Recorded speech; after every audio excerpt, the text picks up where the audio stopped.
Ben, she's all fixed. Not that there was a whole lot wrong with her, it's just she's a little rough around the edges.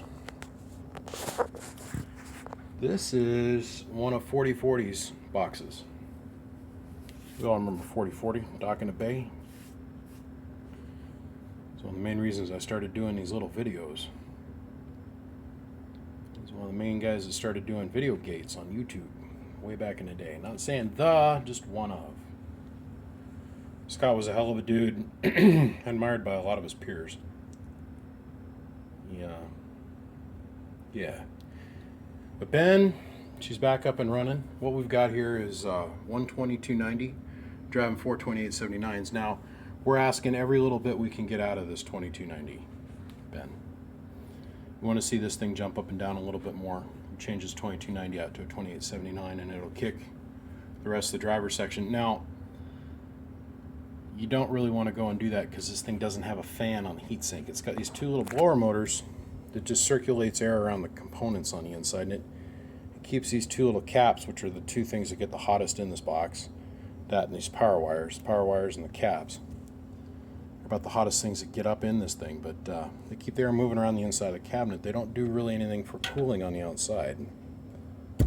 But that all being said, you got yourself a pretty straightforward 800 watt box. What had happened is at some point or another, the power wire, the primary positive lead that comes from the on-off switch, had burned up. You can see a burn mark all the way down the board. Well, somebody had come along and they used this really cheesy, soft rubber-coated wire to go over and feed the preamp and feed the main keying relay. And it was shorted out again. So I pulled all the burnt bits out, cleaned all that up, and replaced it with this blue Teflon wire. So no matter how hot this gets, that wire's not going to burn up. That's what we want. Now, instead of going all hog wild on this thing, I went ahead and I changed and just changed the small things and left it just the way it should be, just the way it came for when it was built at X-Force. But the one thing I did notice was the output combiner on this had 3 turns on it, so it was a 3-to-1 instead of a 2-to-1. So I changed that. We went from doing 650 watts to 850. And the input one is a 2-to-1, so it's correct. Other than that, pretty straightforward. I went ahead and I actually added some power wire to it, because a little tiny wire they had in here was just starving the amp. Got crazy mad, and the leads were only about this long. So let's run around the band. 1000 watt slug in PEP, 1000 watt slug in average, 5 watt slug in reverse, and remember I'm using a 955 Striker. It's the burden of every single one of the Strikers. It shows very low average watts. The new radio can't get here quick enough, truck, but I've got a new one coming. We're going to use a 5 watt slug in reverse between the 955 and the Midnight Special. Amp off.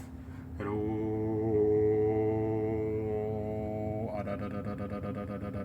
look at this.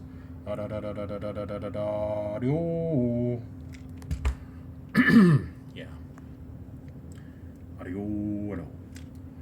put 80-90 watts into this thing. Now we're running on 14 volts today.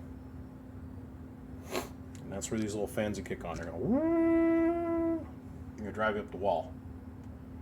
But got down. Got down. About 810 watts. Here's your input tune.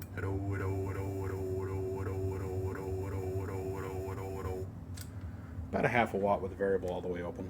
And of course, I'm jamming a ton of wattage into this thing. You said you're going to just run a 29. It's been hopped up a little bit. You're going to see about 650, maybe 700 out of this on 14. Ben, she's good to go. Scott, a little bit of the equipment that you purchased, I know you can't hear me, buddy, but it's going to live on a little bit longer. Ben, thanks for sending this and the other 9 boxes up for me to take a look at. I'm going to send you private videos on the other 8. And, yeah. Rest in peace, 4040. We see ya. My name is BBI. I can't do this without everybody's support. If you like my videos, subscribe. come check us out, www.bbiamps.com. I'll see you. Click, click.